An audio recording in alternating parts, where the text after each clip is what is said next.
Hello बच्चों। तो आज हम अध्याय 4 आंकड़ों का प्रबंधन करेंगे एड ग्रेड बुक से कक्षा 8। ठीक है, तो आइए यहाँ पर क्या है स्टार्ट करते हैं।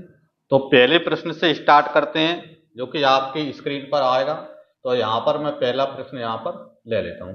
तो पहला प्रश्न यहाँ पर देखो पढ़े इसमें क्या दिया है। संपूर्ण और उसके एक भाग को दर्शाने वाला आलेखीय निरूपण क्या कहलाता है। ठीक है, संपूर्ण और उसके एक भाग को दर्शाने वाला आलेखीय निरूपण क्या कहलाता है। इसमें चार ऑप्शन दे रखे हैं। ऑप्शन ए है आयत चित्र, ऑप्शन बी दंडालेख, ऑप्शन सी रेखिक आलेख और ऑप्शन सी पाई चार्ट। तो जो आपका आंसर बनेगा वो क्या बनेगा, यहाँ पर ऑप्शन डी वाला आपका आंसर बनेगा, मतलब पाई चार्ट आपका आंसर इसका हो जाएगा। ठीक है, तो ये यहाँ पर प्रश्न नंबर 1 का अपना हो जाता है। ठीक है, फिर प्रश्न नंबर 2 की ओर चलते हैं। यहाँ पर इसको नोट कर लें। तो फिर देखें यहाँ पर क्या है, प्रश्न नंबर 2 देखें स्क्रीन पर। यहाँ पर प्रश्न नंबर 2 ले आए। फिर देखें प्रश्न नंबर 2 दिया है, संकेतों का प्रयोग करते हुए आंकड़ों का चित्रीय निरूपण है। ऑप्शन ए है पाई चार्ट, ऑप्शन बी रेखिक आलेख, ऑप्शन सी चित्रालेख और ऑप्शन डी आयत चित्र। तो इसका जो आंसर बनेगा दूसरे वाले का ऑप्शन सी, यानी कि यहाँ पर चित्रालेख। ठीक है, इसका आंसर क्या बनेगा यहाँ पर ऑप्शन सी चित्रालेख। ठीक है, अगले प्रश्न पर चलें, प्रश्न नंबर 3 पर चलते हैं। तो देखें यहाँ पर क्या है, प्रश्न नंबर 3 पर आ जाते हैं। ये प्रश्न नंबर 3 रहा, देखें पढ़ें इसको, स्क्रीन पर आ गया। जब एक पासे को फेंका जाता है तो दो आने की प्रायिकता क्या हुई। पासे को फेंका जाता है तो दो आने की प्रायिकता क्या हुई। तो आप जानते हैं जब हम क्या है एक पासे को फेंकते हैं तो पासे में क्या होता है, 1 से लेकर 6 तक अंक होते हैं। मतलब 1 2 3 4 5 6, इस प्रकार 1 से लेकर 6 तक अंक होते हैं। मतलब इन 6 में से कोई भी अंक आ सकता है। मतलब टोटल जो घटना है वो कितनी है, 6। और टोटल घटना जो होती है वो नीचे आती है। मतलब टोटल हमारे पास कितने तरीके हैं, 6। जब 5 एक को फेंकोगे तो इन 6 में से कोई सा भी आ जाएगा। फिर उसने पूछा है कि 2 आने की प्रायिकता, तो इसमें 2 कितनी है, 1 बार है। तो इसका मतलब 1/6। और 1/6 मतलब यहाँ पर कौन सा ऑप्शन हो जाएगा आपका, ए वाला ऑप्शन इसका आंसर बन जाएगा यहाँ पर। ठीक है, फिर यहाँ पर क्या है, प्रश्न नंबर अगले पर चलते हैं। तो प्रश्न नंबर 4 पर चलते हैं। ठीक है, तो देखें प्रश्न नंबर 4 क्या है। देखें तो प्रश्न नंबर 4 है, जब एक सिक्के को उछाला जाता है तो चित्त प्राप्त करने की प्रायिकता क्या हुई। प्रश्न नंबर 4 पे स्क्रीन पर पढ़ें अच्छे से कि जब एक सिक्के को उछाला जाता है तो चित्त प्राप्त करने की प्रायिकता क्या होगी, संभावना क्या होगी। तो देखो सिक्के को उछालते हैं तो सिक्के में दो तरीके हैं, या तो हेड आ सकता है या टेल आ सकता है। ठीक है, यानी कि यहाँ पर टोटल तरीके कितने हैं, दो। तो 2 में जाएगा जैसा भी हमने पिछला किया था। और इसमें क्या है, चित्त मतलब हेड आने की प्रायिकता, तो इसमें हेड कितनी है, 1। तो 1 यानी 1/2 आपका आंसर बनेगा। यानी 1/2 कौन से ऑप्शन में दी है, उसमें देखें आप बी में। ठीक है, तो बी वाला ऑप्शन आपका आंसर बन जाएगा इसमें। ठीक है, फिर प्रश्न नंबर 5 पर चलते हैं। देखें तो प्रश्न नंबर 5 की ओर चलते हैं। यहाँ पर प्रश्न नंबर 5 पर जाते हैं। प्रश्न नंबर 5 थोड़ा पढ़ने में क्या बड़ा है।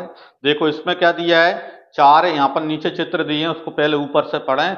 राहुल, वरुण और अनिल एक रंगीन पहिए को घुमाने का खेल खेल रहे हैं। ठीक है, यदि तीर लाल रंग पर रुकता है तो राहुल जीत जाता है। यदि तीर नीले रंग पर रुकता है तो वरुण जीत जाता है। यदि तीर हरे रंग पर रुकता है तो अनिल जीत जाता है। इस खेल को न्याय संगत बनाने के लिए निम्न में से कौन सा रंगीन पहिया प्रयोग किया जाना चाहिए। तो 3 खिलाड़ी हैं यहाँ पर, राहुल, वरुण और अनिल। और तीन ही यहाँ पर रंग है, यहाँ पर लाल, हरा और लाल, हरा और पीलम, नीलम। ठीक है, तो तीनों के लिए बराबर बराबर रंग होना चाहिए। जैसे पहले वाले चित्र में आप देख रहे हो कि लाल इसमें एक बार है, नीला एक बार है, लेकिन हरा 2 बार है। मतलब हरे वाले को ज्यादा चांस मिलेंगे, मतलब ये तो सही नहीं है। दूसरा वाले में देखें, लाल इसमें कितने बार है, 2 बार है, नीला 1 बार है और हरा 2 बार है। मतलब नीले वाला के लिए सही नहीं है, क्योंकि नीले वाले को एक ही चांस मिलेगा, सभी को 2-2 मिलेंगे। इसी प्रकार सी वाले में तीसरे वाले चित्र में देखें तो इसमें लाल कितने बार है, 3 बार है, नीला 2 बार है और हरा 1 बार है, मतलब ये भी सही नहीं है। चौथा वाला देखें तो चौथा वाला चित्र में हरा 2 बार है, नीला 2 बार है और लाल 2 बार है, मतलब चौथा वाला चित्र क्या है जो है वो न्याय संगत होगा। यानी चौथा वाला किस में दिया है, ऑप्शन डी में दिया है, तो आपका आंसर क्या बनेगा, ऑप्शन डी, चौथा वाला आंसर आपका बनेगा यहाँ पर। ठीक है, ये पांच प्रश्न आपके कैसे थे, ऑब्जेक्टिव थे। अब इसके बाद हम आ जाते हैं अगले प्रश्न, यानी प्रश्न नंबर 6वें पर आ जाते हैं, जो कि यहाँ पर क्या है, कैलकुलेशन वाला यहाँ पर बनेगा उसमें। ठीक है, तो प्रश्न नंबर 6 में यहाँ पर आ जाता है, स्क्रीन पर देख लें, प्रश्न पढ़ें इसको। तो देखें स्क्रीन पर प्रश्न नंबर 6 क्या दिया है, एक थैले में 5 लाल गेंद हैं और 3 पीली गेंद हैं। थैले के अंदर बिना देखे लाल गेंद प्राप्त करने की प्रायिकता क्या हुई। ठीक है, तो लाल गेंद प्राप्त करने की प्रायिकता आपको निकालना है। तो सीधा सा अभी हमने बताया था कि टोटल वैल्यू कहां पर आती है, नीचे जाती है, प्रायिकता यानी संभावना। तो देखो 5 लाल और 3 पीली, मतलब कुल गेंद कितनी है, 5 और 3 8, तो 8 यहां पर बटे में लिख दो। प्रायिकता संभावना किसकी निकाल, लाल गेंद प्राप्त करने की प्रायिकता, जिसका पूछा वो ऊपर कर दो। तो लाल गेंद इसमें कितनी है, 5, इसका मतलब 5 बटे 8 आपका आंसर इसका हो जाएगा। ठीक है, ये प्रश्न नंबर 6वां हो जाता है। अब हम प्रश्न नंबर यहाँ पर 7 की ओर चलते हैं, समझ में आ गया हो तो। ठीक है, तो प्रश्न नंबर 7 देखें यहाँ पर, प्रश्न नंबर 7 स्क्रीन पर है, देखें पढ़ें इसको। तो देखें इसमें 4 क्वेश्चन यहाँ पर जुड़े हुए हैं। प्रश्न नंबर 7 में 4 क्वेश्चन है, ध्यान से पढ़ना इसको। जब एक पासे को फेंका जाता है तो निम्नलिखित प्रत्येक घटना की प्रायिकता क्या थी। अब देखो एक पासा फेंके, पासा मतलब कौन सा, सांप सीढ़ी वाला, जिसमें 1 से लेकर 6 तक अंक छपे होते हैं। मतलब यहाँ पर जो कुल घटना है, ठीक है, जैसे हम क्या है एन ऑफ एस से दर्शाते हैं, कुल घटना जो है वो कितने यहाँ पर 6 हैं, क्योंकि 5 आप फेंकेंगे तो 6 में से कोई से भी अंक आ सकते हैं, 1 आ सकता है, 2 आ सकता है, 3 आ सकता है, 4 आ सकता है, 5 आ सकता है और 6 भी आ सकता है। तो कुल घटना तो कितनी है, 6 है। अब इसके बाद यहाँ पर देखो, अब पहला प्रश्न इसमें यहाँ पर बोल रहा है, देखो पहला यहाँ पर उसमें देखें, स्क्रीन पर देखें, पहला वाला फर्स्ट नंबर पर क्या बोल रहा है कि 5 से बड़ी एक संख्या आने की प्रायिकता।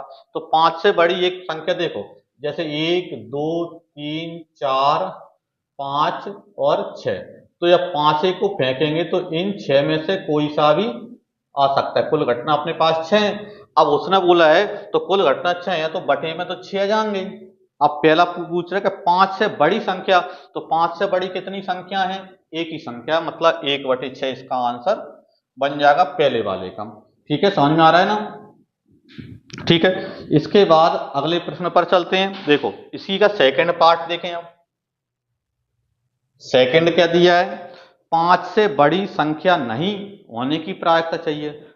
ठीक है, क्या दिख रहा है, 5 से बड़ी संख्या नहीं, तो 5 से बड़ी संख्या नहीं है कौन सी, जैसे यहां पर 5 भी नहीं है, 1 2 3 4 5 संख्या 5 से बड़ी नहीं है, तो कुल तो नीचे आएंगे ही 6, और ऊपर क्या 5 से बड़ी संख्या नहीं है कितनी, 5। ठीक है, तो 5/6 आपका आंसर इसका बन जाएगा। ठीक है, फिर प्रश्न नंबर इसी के पार्ट तीसरा देखें यहाँ पर, तो पार्ट तीसरा क्या दिया है, सबसे छोटी अभाज्य संख्या।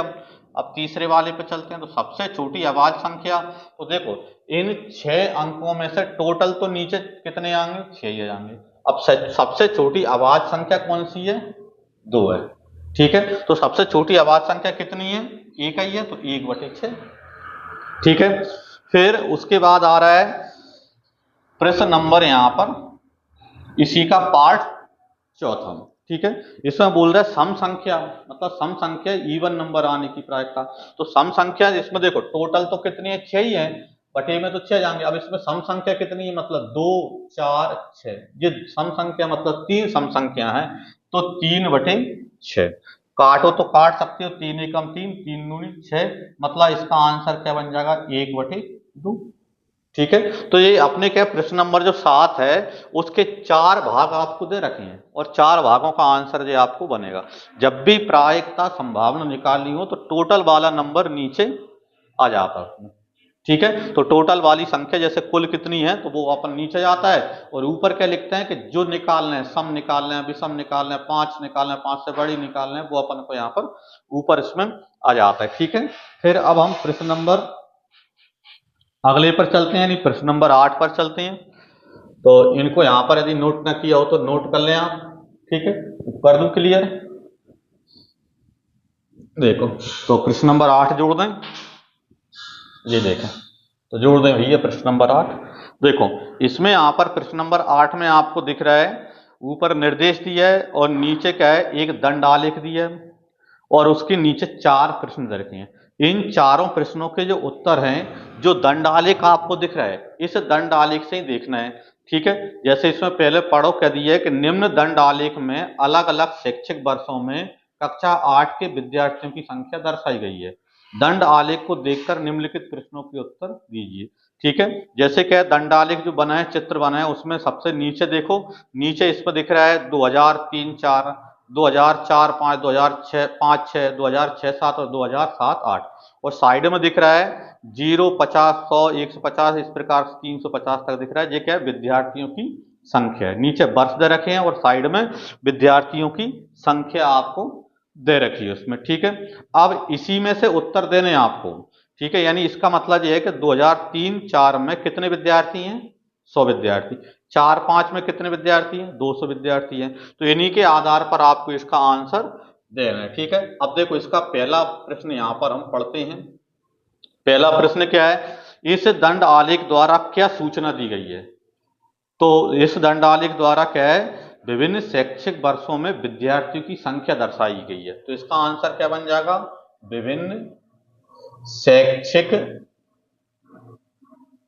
वर्षों में विद्यार्थियों की संख्या दर्शाई गई है, विद्यार्थियों की संख्या दी गई है, ठीक है। ये यहां पर दे रखी है, नीचे जैसे वर्ष दे रखे हैं और साइड में क्या है, विद्यार्थियों की संख्या बता रहा है कि 2003-4 में 100 विद्यार्थी थे, 4-5 में 200, यहाँ पर क्या 200, 5-6 में कितने, यहाँ पर 250, इस प्रकार संख्या दर्शाई गई है, ठीक है। फिर इसके क्या है, सेकंड नंबर के क्वेश्चन पे चलते हैं। तो प्रश्न नंबर यहाँ पर सेकंड पे क्या दिया है, किस वर्ष में विद्यार्थियों की संख्या में अधिकतम वृद्धि हुई। सबसे अधिक वृद्धि किस वर्ष में हुई। अब देखो, 2003-4 में 100 थे और 4-5 में 200 हो गए, मतलब 100 बढ़े, और 4-5 में 200 से 5-6 में 250, मतलब 50 ही बढ़े। 6-7 में यहाँ पर क्या है, 300, मतलब 50 बढ़े। 7-8 में कितने, 350, मतलब 50 बढ़े। मतलब सबसे ज्यादा जो वृद्धि हुई वो 2004-5 में हुई है, ठीक है। 2004-5 में सबसे ज्यादा वृद्धि हुई है, ठीक है। क्यों, क्योंकि 2004-5 में 100 से 200 हो गए, मतलब 100 बढ़ गए। उसने यही तो पूछा किसमें वृद्धि हुई, तो 4-5 में सबसे ज्यादा वृद्धि हुई, ठीक है। तो अब आ जाते हैं प्रश्न नंबर 3 पे, किस वर्ष में विद्यार्थियों की संख्या अधिकतम है। तो ये तो आपको दंड आलेख दिख ही रहा है, सबसे बड़ी लाइन कौन सी है, 2007-8 की, दिख रहा है। तो 2007-8 पे यहाँ पर अपना आंसर हो जाएगा। तो सबसे अधिक जो यहाँ पर जनसंख्या जो क्या है, संख्या किस किस वर्ष में थी, 2007-8 में, ठीक है। फिर प्रश्न नंबर यहाँ पर चौथे पर जाते हैं, इसी का पार्ट। इसका देखें, चौथा वाला क्या दिया है, बताइए कि यह सत्य है या असत्य कि 2005-6 में विद्यार्थियों की संख्या 2003-4 की संख्या की दोगुनी है। तो देखो, 3-4 में कितनी थी, 100, और 4-5 यहाँ पर 5-6 में कितनी हो गई, यहाँ पर 250। तो इसने पूछा कि संख्या की दोगुनी है, जी दोगुनी से अधिक है, दोगुनी तो नहीं है, दोगुनी तो 4-5 में है, 5-6 में तो 250 है, 250 मतलब दोगुनी से ज्यादा।